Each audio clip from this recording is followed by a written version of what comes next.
Hello વિદ્યાર્થી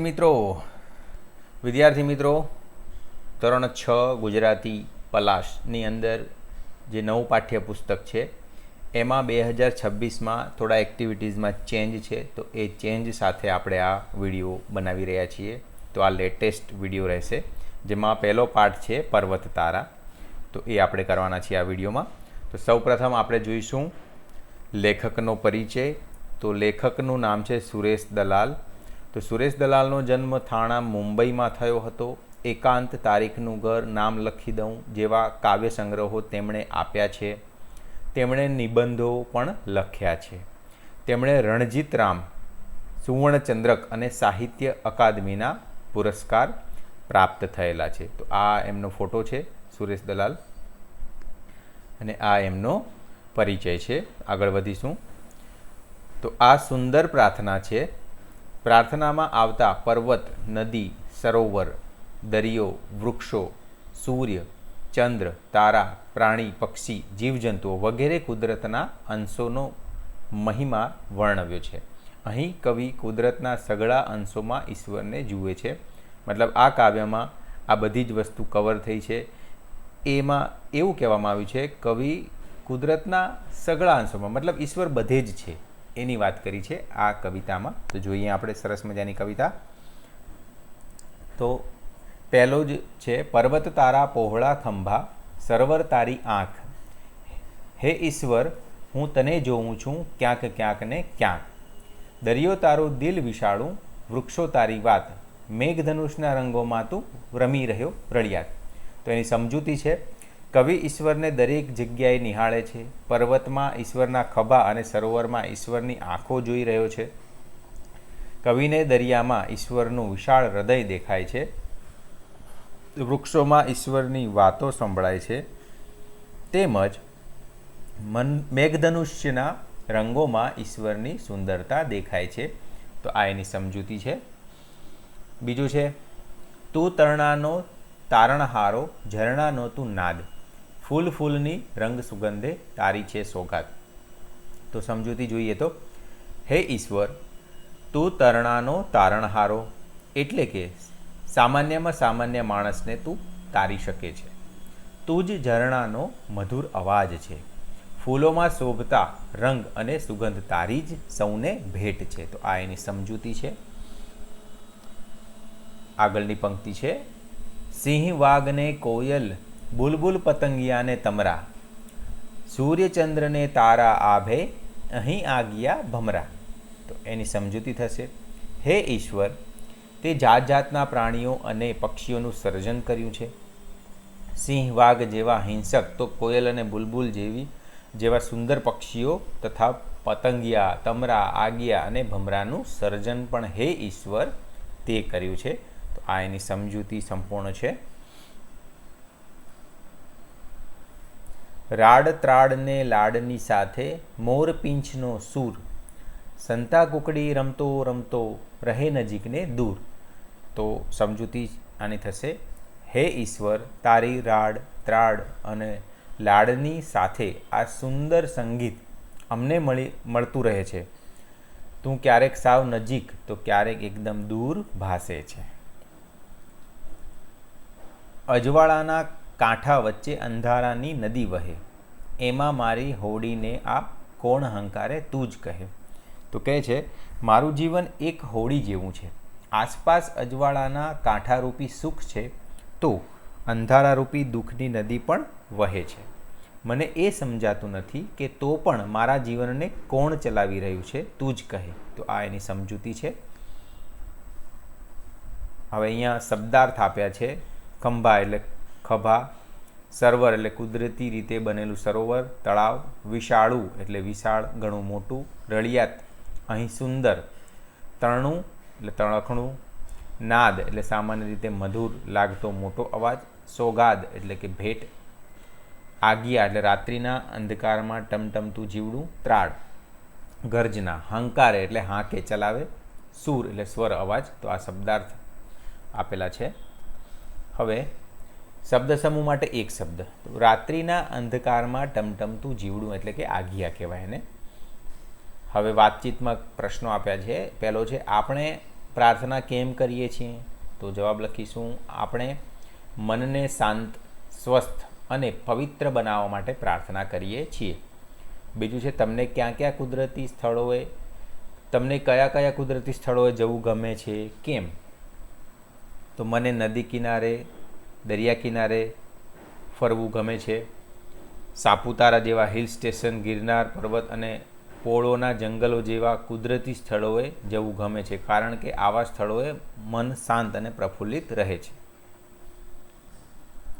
પ્રશ્ન 3, મેઘધનુષ વિશે તમે શું જાણો છો? તો આપણે લખીશું, વરસાદના વાદળ પર પડતા સૂર્યના કિરણોને કારણે આકાશમાં અર્ધગોળાકાર તેમજ 7 રંગોનું મેઘધનુષ રચાય છે. મેઘધનુષમાં સૌથી ઉપર જાંબલી રંગ, પછી નીલો રંગ, વાદળી રંગ, લીલો રંગ, પીળો રંગ, નારંગી રંગ તેમજ છેલ્લે લાલ રંગ, એમ 7 રંગો જોવા મળે છે. ચોથો છે, નદી, સરોવર, દરિયો, પર્વત વગેરે કેવી રીતે બન્યા હશે? તો નદી, સરોવર, દરિયો અને પર્વત વગેરે ભૂસ્તરીય ફેરફારોને લીધે બન્યા હશે. 5મો પ્રશ્ન, આપણે ઈશ્વરને તું કહીને કેમ સંબોધી શકીએ છીએ? તો લખીશું જવાબ, ઈશ્વર સૌના તારણહાર છે, દરેકના દુઃખ દૂર કરનાર છે. ઈશ્વર અને મનુષ્ય વચ્ચેનો સંબંધ પ્રેમ અને લાગણી ભર્યો છે, તેથી આપણે ઈશ્વરને તું કહીને સંબોધી શકીએ છીએ. બીજું છે એક્ટિવિટી 2, ઉદાહરણ મુજબ જોડો અને વાક્ય બનાવો. તો એમાં અહીંયા ક દરિયો, પછી અહીંયા આ રંગ વિશાળ ત્રાડ, અહીંયા ગરમી પ્રવાહી, આ રીતના આપ્યું છે. તો એમાંથી ઉદાહરણ મુજબ એક વાક્ય બનાવવાનું, જેમ કે ક બે ઉ એટલે કે દરિયો, પછી વિશાળ અને અહીંયા આપ્યું છે ખારાશ. તો એના ઉપરથી ઉદાહરણ શું બનશે? વિશાળ દરિયાની ખારાશની મદદથી આપણે ખૂબ મીઠું પકવીએ છીએ.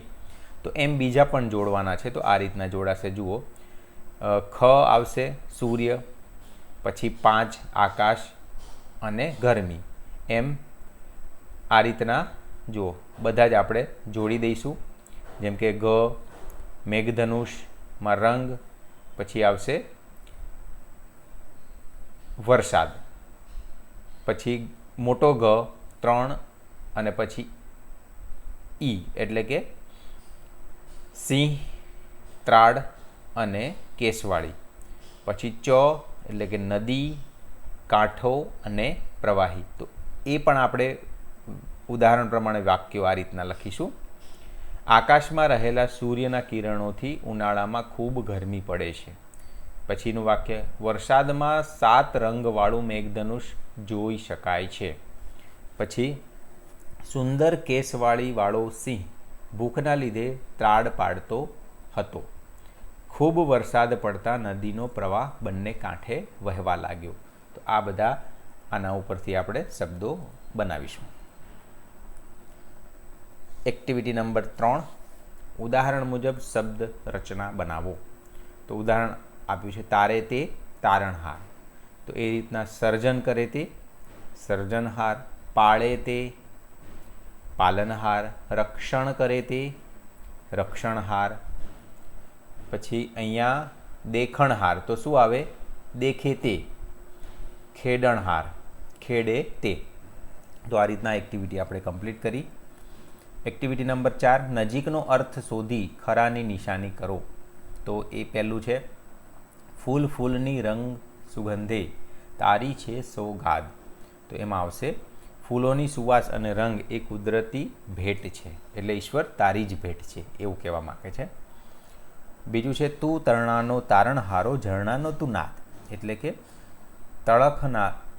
તણખલાને તારનાર અને ઝરણાના અવાજમાં ઈશ્વર તું જ છે. ત્રીજું છે, એમાં મારી હોડીને આ કોણ હંકારે. તો જવાબ આવશે, મને ખબર છે મારી હોડી કોણ હંકારે છે. એક્ટિવિટી 5 છે, ખોટા વિકલ્પો છે કે સાચું વાક્ય બનાવો. તો લોકો જુદા જુદા કામ કરીને આજીવિકા મેળવે, વસાવે કે કરે. તો મેળવે એટલે વસાવે, કરે ઉપર આપણે ચેકો મારીશું. ગુજરાતમાં દિવસે દિવસે ઉદ્યોગોનો વિકાસ થયો એટલે પામ્યો, ફેલાવો પર આપણે ચેકો મારીશું. ભગવાને સૃષ્ટિનું સર્જન કર્યું, થયું, પામ્યું, એના ઉપર ચેકો આવશે. પરીક્ષા નજીક આવતા તેણે તૈયારી આરંભી, પૂરી કરી, શરૂઆત કરી, એ ના આવે. તો આ રીતના એક્ટિવિટી 5 પણ આપણે કમ્પ્લીટ કરી. એક્ટિવિટી 6 છે, કૌંસમાંથી સાચો વિકલ્પ પસંદ કરી ખાલી જગ્યા પૂરો. તો નુક કયો આવશે? આ આવશે નુકસાન. પછી ત્રીજું છે એમાં બીજામાં આવશે સમસ્યા, આ સ ના આવે, શરણાઈનું ના આવે, સસલાનો સ વાળો આવે. ત્રીજામાં જ આવશે સીવણ, સસલાનો આપણે સ આવે. પછી ચોથું છે શિકાર. પાંચમામાં આવશે સરોવર, આ સ આવશે. છઠ્ઠામાં શાબાશી એટલે આ શરણાઈનો સ આવશે. પછી રિસેસ, એમાં સસલાનો સ આવે. આઠમું છે વિશેષ, એની અંદર શરણાઈનો સ આવશે. તો આ રીતના એક્ટિવિટી પણ આપણે કમ્પ્લીટ કરી.